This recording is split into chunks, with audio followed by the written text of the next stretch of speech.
Hi, Mark. Great to see you again. Yeah, nice to be here. And it's an interesting topic we've got today, and not an easy one, actually. And it's something that, of course, we've been writing about on the Neo Academy blog. I had the article this week on purpose and finding your purpose in your life through education, through work, and we've also been writing a lot about values. So it's a good time to sort of have a discussion and see how this all comes together.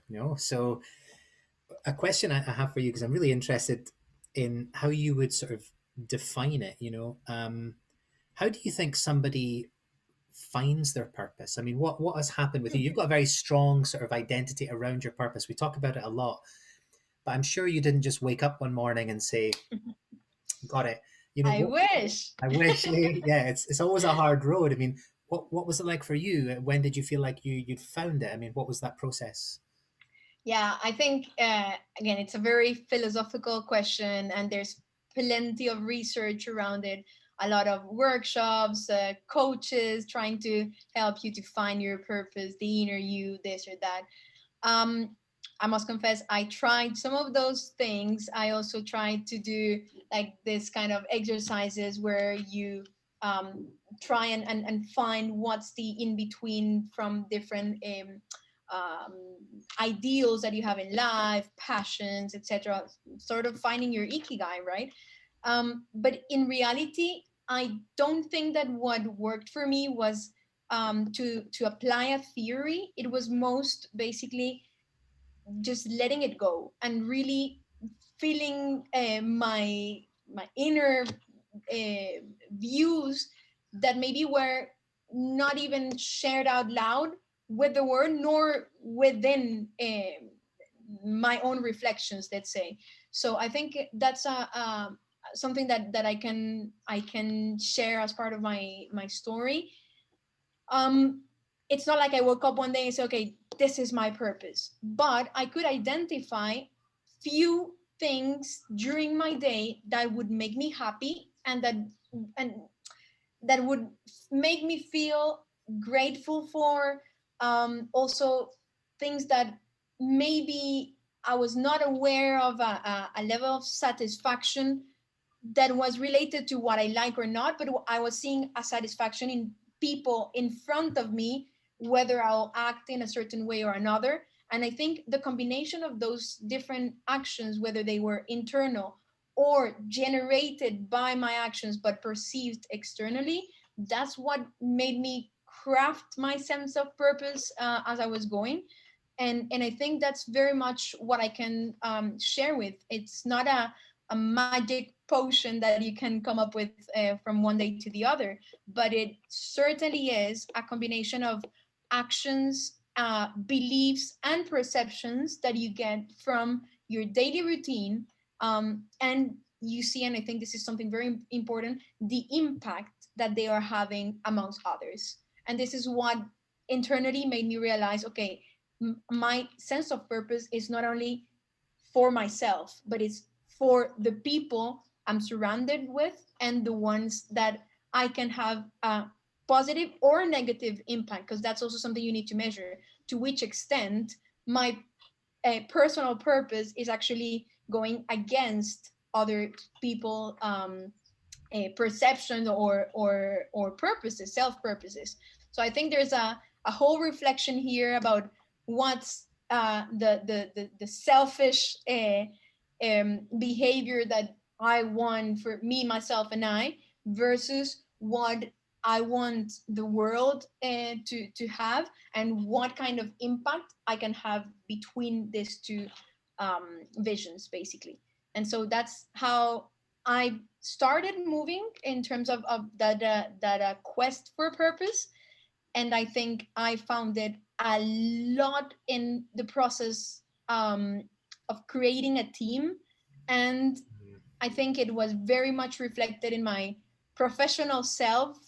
And that's when the mix between my personal self and my professional self merged into one. And I mean, I think we can talk about it a lot more, but this is one of the reasons actually why I decided to start my own business, to not have to dissociate these two selves, right? What I want from a personal side and what I want from a professional side, but actually bring them together and use that inner self purpose to actually make it a wider one. It's really interesting that you say you're talking about what's essentially a kind of funnel process. You know, you're coming like this, and up here, you're bouncing off different things, testing yourselves around different people, different situations, trying to find out, you know, who am I in this situation, in that situation, and refining and refining and refining. And somewhere here, you're finding something to build on, and you start to build Neo and build the team, and then refining and refining that purpose.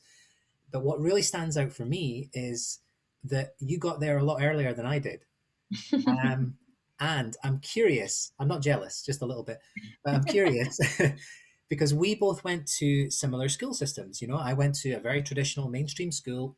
You went to the Lycée Français. Neither of us were encouraged to find our why. It was more kind of rote learning, box ticking, all the usual stuff. So, what would you say were the influences that might have accelerated that for you? Was it particular people you were around, particular experiences you had? Um, One thing that I might want to ask you about is that you mentioned reflection a lot, and that's something that seems critical to this, that you had this reflective practice Yeah. earlier. Where did that come from? Well, a few years ago, I used to travel a lot, a lot, a lot. And when I say a lot, is um, it was when I was living in Miami, working for a university there, and I was maybe traveling 8 months a year for professional reasons. Okay, so that's really a lot. And in those travels, I could be one day in living from Miami to India, the day after to Russia, then to Costa Rica, and you name it, like literally going around the globe representing a university. And when I reflect back, I think that moment was a bit of reflection time for me, because you spend a lot of hours in planes, you spend a lot of hours in hotels, you spend a lot of hours working, because when you are abroad working, you're catching up with whatever you are supposed to do on site there, but also with your normal job that is still to be done, right?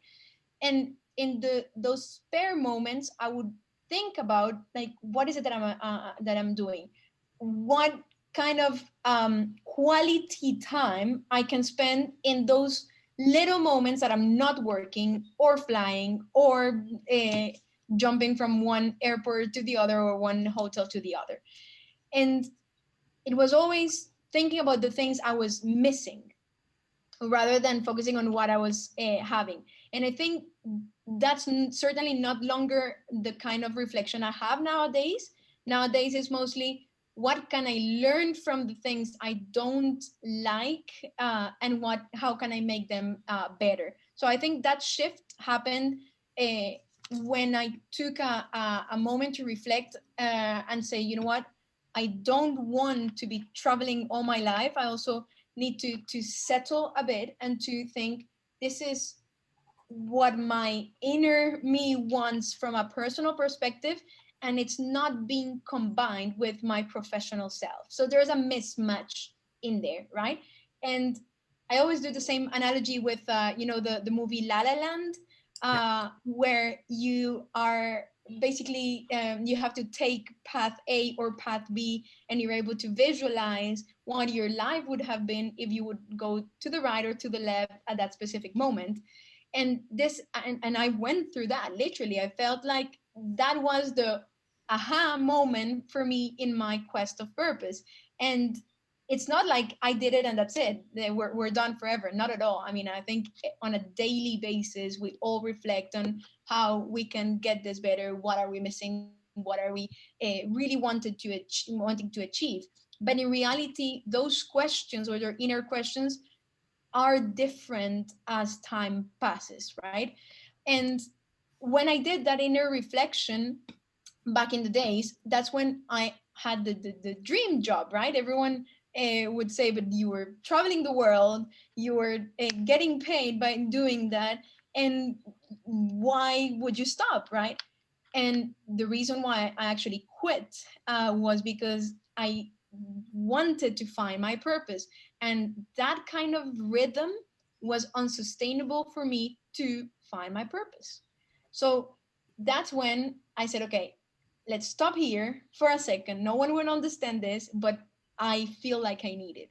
And it doesn't matter if it doesn't feel right for the rest of the world at that moment, but for you, if you feel like you really need to step aside and think about the process, that's when things should happen, right? And that's how I got away from this crazy working lifestyle, and I switched to a reflection time where I said, I have nothing under control. I don't know what I'm going to do. I don't know what I'm going to be working at or who I'm going to be working for, but I do know what I don't want back then. I didn't know what I wanted, but I did know what I don't want. And it took me a few months to understand really what I wanted rather than only the what I don't want side, right? And as soon as I identified those pieces, that's when I said, well, you know what? I think I'm ready to create Neo. And this is when I started shaping the idea, which of course changed a lot with time. But back in the days, I already started that quest of purpose related to education in a project that was very much important for me. And it's only few years after where I managed to involve some people in my team to go as well in line with that wider purpose. And then the funny story as well is that when I thought I had found my purpose, which was related to bringing because back in the days when I created Neo, it was more of a giving education a digital sense, so we could bring more people in the different courses that we're teaching, and bringing micro capsules to people who wouldn't have access to a degree. So that was my initial quest, sorry, and that's what I wanted. But then I realized that, and I can say this out loud today, my purpose, while I contribute to the education system, my purpose is very much based on the people that I work with on a daily basis. This involves you, Mark. This involves my team, and this is what makes me wake up every day in the morning. And I promise I'm not saying this just because of being in a recording. I truly mean it. This is what makes me happy. This is what makes me wake up every day. This is what makes me work extra hours. I feel like I need to be present for the people who have trusted me, and that I can trust these people who are having that same sense of purpose, integrity, and values that I abide by.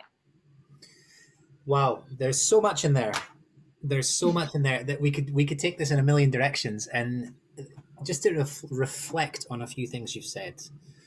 So, I mean, first of all, you can see that when we talk about values connected to your purpose, you've mentioned trust and integrity, and connection certainly seems to come through.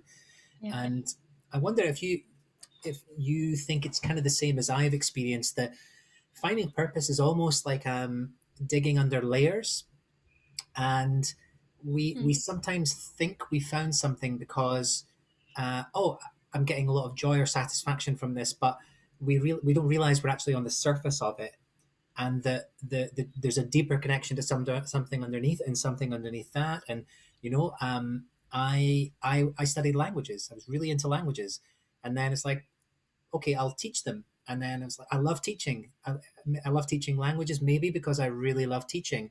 Then I realized I really loved communication. And then you get deeper and deeper and deeper until it's about contribution. It's about helping people. It's about inspiring others. It's about being part of change and bringing people along with you. And it took me 20 years to get through those levels, but it sounds like you've certainly found it. You found it in the team you work with. And one thing I'd like to pick up on, I mean, I think it's an important point to highlight from what you said, that finding out what you don't want is the same as Mhm. finding out what you do want almost. I mean, it's like people see this idea of like, oh, I've gone off track, or I've made a mistake, or I've taken a wrong turn. I mean, there's really no such thing, is there? I mean, to really strongly know that you don't want something. And it's interesting, very interesting, that a lot of people you knew were looking at your apparently fantastic life and saying, why would you give that up? Yeah. Because they see the Instagram version of it and they think this is amazing. And it might be okay for them, but it's not okay for you. And it's trying to disconnect ourselves from this idealized view of what other people might see as a purposeful life or a rewarding life, and blanking out all that noise and finding it for ourselves.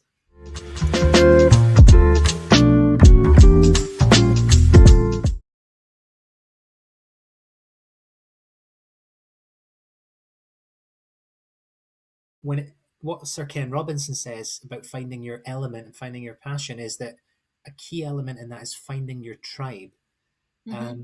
And would you say, I mean, so your tribe, you talk about your team a lot. You talk about your team in a way that's really like, you will support and protect. You're really like, team is everything. Absolutely. Um, how did you go through that process? Did you find yourself a time just before Neo, kind of almost being around people that didn't really share the vision? And how did you get past questioning yourself or doubting yourself? Because I think that's a dangerous moment when you're in the room and there's 10 other people and you feel like, am I going nuts? Am I the only person that feels like this or sees this? And all these people are telling you it's not realistic, it's not practical, nobody wants this, blah blah blah. How did you overcome the self-doubt, how did you keep going? Wow. Okay, so plenty of stuff to reflect on here, but I can certainly share a lot of moments where I felt alone, as you mentioned it, and I think this can be something positive and negative as well, because you said it very well. I mean, I'm exaggerating, but I would kill for my team. It's something that it's really powerful for me, and I always tell them, I trust you until you prove me wrong. And this is something that I think for me it's very important to lead by example. And one thing I've always done is, I mean, I can't be asking you for something if I'm not willing to do that for you. So I think that's when I start any kind of relationship with a collaborator, with a partner, with whoever it is, it would be a certain level of trust where we start already with few internal agreements, let's call it that way, and it's up to both parties to get the conversation going in the most healthy possible way and build that trust which started already at a certain level. So I think one thing that is important for me is, and I'm not saying there's a right or wrong on this, but the way I see it is, there's some people who don't trust people until AYZ happens. I don't start that way. I start saying I trust you until you prove me wrong, right? So I'm maybe starting already with a sense of understanding, maybe of you have we all have problems, right? So if you come one day and bring something to the table that frustrates you, I mean, if I'm a leader, I should take that frustration and understand why that's happening rather than judging my team members for that.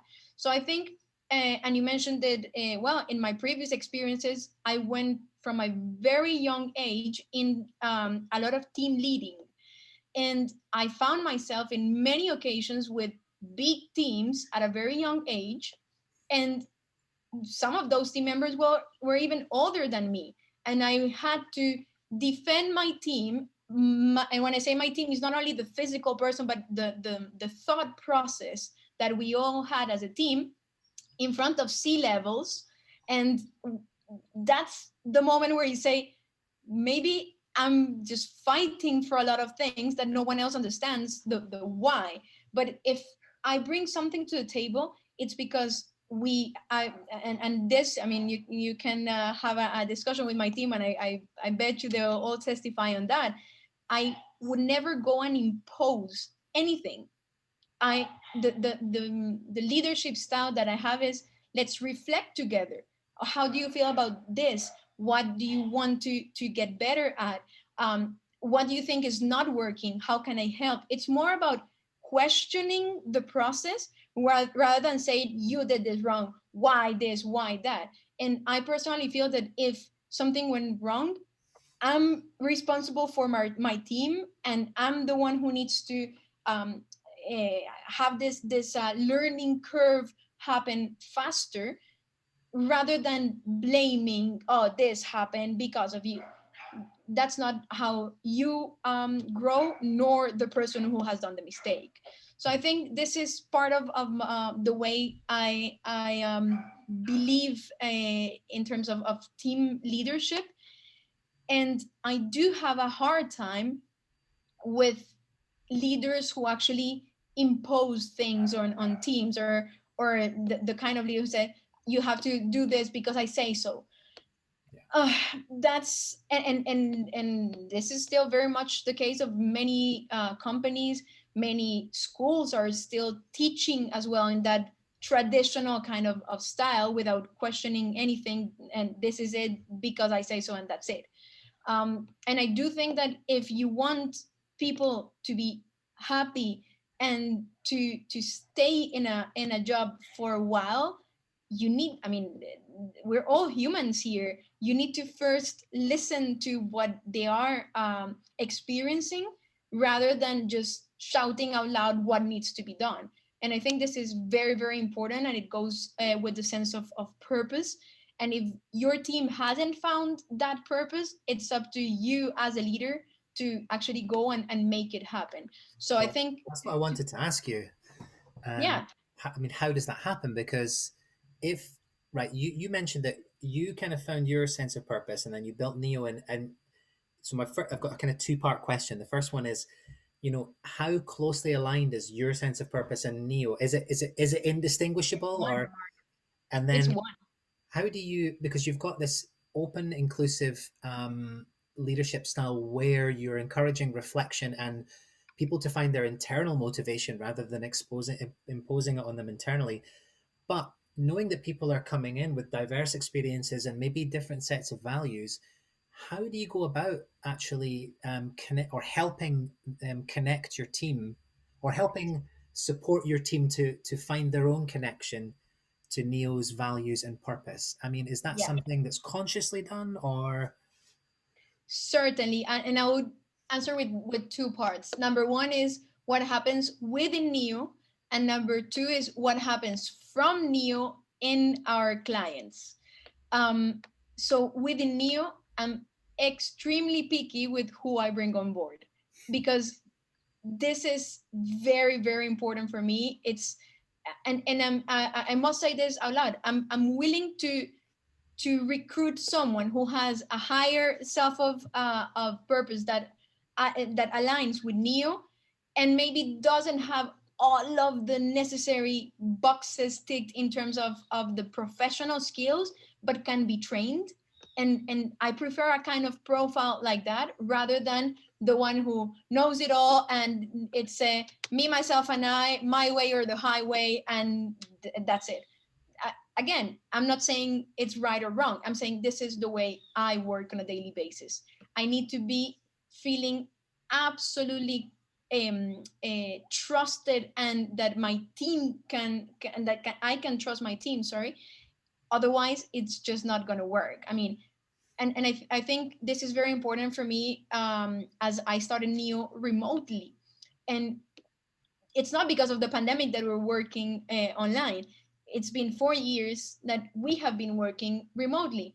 And when you build an organization with those criteria, you need to be trusting people. I mean, I hate micromanagement. This is certainly not the way that I lead my company. I lead my company by a sense of ownership in projects, in responsibilities, and everyone has its word. I mean, every single person can bring to the table whatever they have thought about, whatever they think is best. And I'm very happy to integrate new ideas from team members. That's extremely important. And I think in terms of an organization, we work in circles more than an actual descendant hierarchy. And this is for me very, very important as of Neo. Now, second part I was mentioning earlier is what do we do from Neo in our clients? And I think in that sense, workshops are extremely important, and I do them a lot with my clients. Um, and that's when you do a workshop at a client where their collaborators are not necessarily used to that kind of leadership, Yeah. you start getting a lot of questions, and it might not be the most satisfying part for the C level, but I've seen amazing experiences with inner collaborators, like the ones that are on the operational side, admissions, communications, marketing, who are academics, who are not necessarily in the board or in a more leader role, but need to be heard. And I think this is very important for them to know that they can share their opinions, that their ideas are valuable, that if we do a workshop, everyone has the same voice in the team. This is extremely important. And if they cannot do it in their daily job, at least with these workshops, they have a space for that. And also, their team members get to appraise them by what they shared in those spaces that are not necessarily allowed in their daily jobs. So I think this is very important to, and a lot of the purpose I find in the satisfaction in those workshops is to have a positive impact by inspiring these people, but also being inspired by them, because you get to hear some amazing stories. And when you get out of a workshop like that and they tell you, like, I'm going home with a big smile that I haven't had for a while because of a repetitive job, this is huge. And I think this is something that we can't enable too long. Basically, there's going to be a point where those people who feel oppressed, let's say, in a work environment that is disaligned between their professional and personal purposes, there's going to get a point where it they just clash. That's it. There's no other workaround. And again, I say this a lot. We spend more than half of our lives at our jobs. Are we really going to stick for the minimum? Are we really going to be there not to be happy? I'm pretty sure that there are ways of bringing that gap uh, um, shorter, let's say, to as we go. And I'm not saying this is done from one day to the other, it's a whole process, but at least being conscious about the fact that I want a change, or I need a change, or there's few things I don't like here and I might want, or I'm considering other opportunities. This is very, very important. And same for internal growth. I mean, some people stay in a role because they some of them are very introvert, and the thing is that they're not vocal enough about climbing in the institution. And unfortunately, with some very, very heavy organizations, if they don't express their will of getting better in I mean, not continuing their whole life in the same job, it's going to be very difficult for the management to actually bring that talent from the school itself without actually going and find people elsewhere. So I think Yeah. this is where a big sense of my purpose goes, is about empowering people to empower themselves, basically. Yeah, there's a big intersectionality, isn't there, between your values, your sense of purpose, and the leadership style. They just seem to very much intersect. And it's interesting that it's not just about internally, but it's also you're able to almost bring that into the world or the environment of clients when you work with them through workshops, because it's totally right. I mean, with people who, okay, you might say are not being vocal enough um, about sort of what their growth opportunities and things like that. But I think it's really about the culture, isn't it? What how supported they feel to do that. So if you're saying that you've got a kind of open channel of communication, and you'll listen to ideas and stuff, I think that that takes a while to sink in. If people have come from a different environment, they've got to unlearn it and be like, hey, I can actually share this. And even if it turns out to be not the best idea, it's okay. It's what's important is to share it. And actually, some of the best ideas come from some of the worst anyway. So, you Mhm. know, it's all Absolutely. good. So it's nice that you're able to bring that in.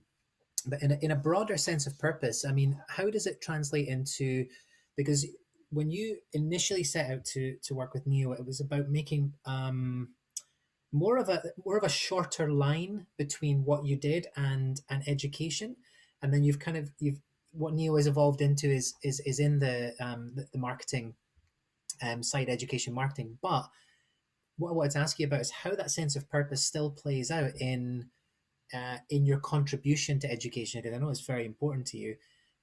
Whether that's in the clients you work with, or how you position yourself, or things you get involved in. I mean, how does that play out? Mark, I think the answer here is very easy, and you're part of this change. Let's say, um, and yes, we are an education marketing consultancy, but we're not the traditional kind of agency as people would call it. And as a matter of fact, if you I mean, whoever is watching us, I invite you to go to our blog.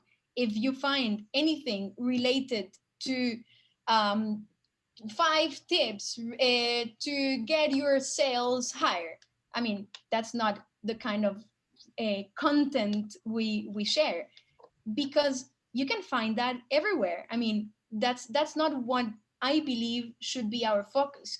If you go around the content that we share, and Mark, you're now a part of the team as a head of educational content, this is related to what you're doing and why also we did this collaboration. It's because I don't want Neo to be seen as one more educational agency, education marketing agency.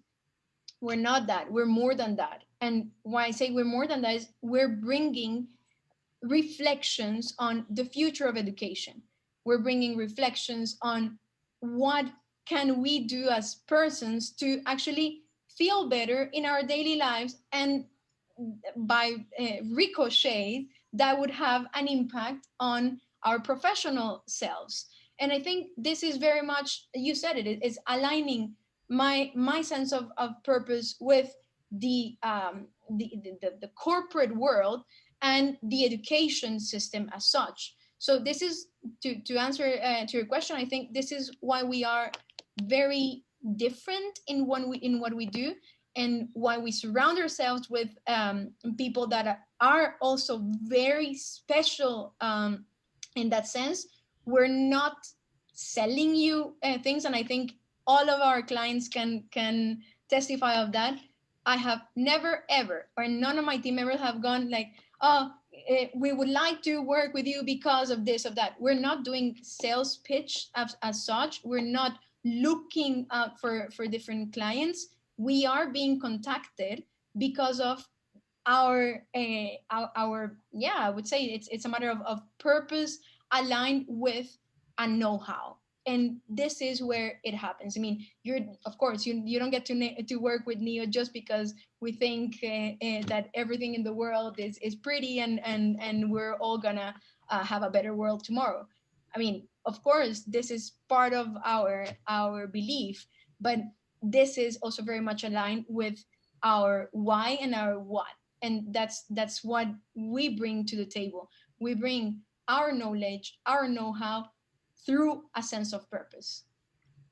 Yeah, it does feel very much like that. I mean, if you are the ubiquitous marketing agency that works for or with anybody, and constantly pitching and like, here's our pitch, can we work with you, and blah blah. And it's not very discerning approach, is it? Because you're not really thinking about the institution itself, about the institutional values and about what they're contributing to the to world of education. So I really do like, I love how you're doing it. In fact, I love the fact that it's like you're planting your flag and saying, this is us. Here's all the things we believe about education.